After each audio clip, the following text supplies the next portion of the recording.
Hello guys. Oh, Joey. So, starting for Christmas, good. Hi, ako si Jovi, 11 taon ng kasambahay sa pamilyang Pakistani. Biyernes ngayon at hindi kami nakapagsimba kasi yung simba namin panghapon at pang afternoon duty din ang amo kong babae at hindi rin maganda ang pakiramdam ng amo kong lalaki kaya hindi na lang kami nagsimba. Kaya naisipan kong ilabas itong mga Christmas decors namin at itayo na itong Christmas tree kasi ang tagal ko nang gustong itayo ito kasi gusto ko nang makita na may Christmas decors na itong bahay. At dahil maluwag itong Christmas tree na pinakaitaas, nilagyan ko siya ng tissue at ito nahirapan nga akong ipasok kasi sobra naman niyang guot oy.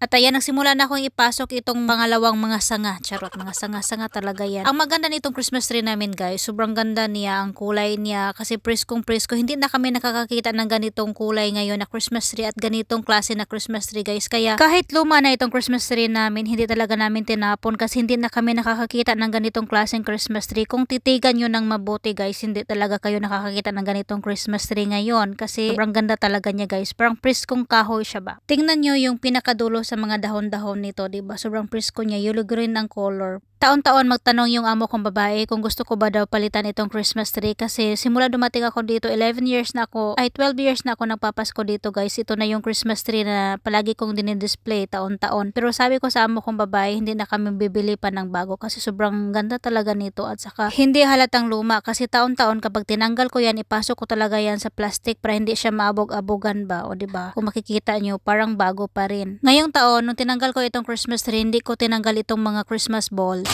Dito na lang talaga guys, hindi ko tinanggal itong mga balls before kasi ang hirap niya ikabit uli. So nung tinanggal ko siya last year, ay hindi pala, this year sa January, hindi ko na tinanggal itong mga balls na, diba? So, ganyan lang pala kasi mahirapan ako guys ito. Ang tagal kaya ikabit nitong mga balls ang kuti eh. Ito. So sa susunod guys, ito na din ang gagawin ko, hindi ko natanggalin itong mga balls para madali siyang aray. Naipit. So ganyan na siya guys. Perfect. Bilis lang.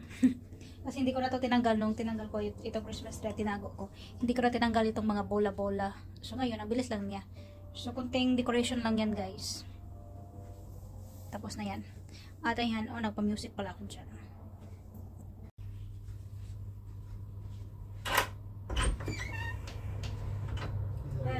Good evening. Christmas आ गया? Yeah. Oh. Whoa. Hello guys. Oh, Joey. So, starting for Christmas, good.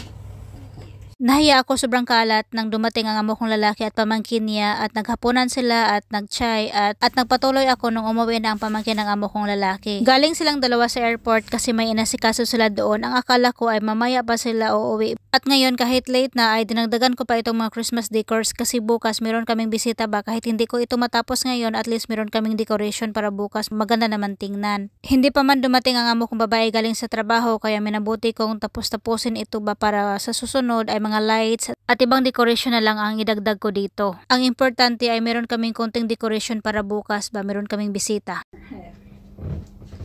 Merry Christmas! Happy New Year!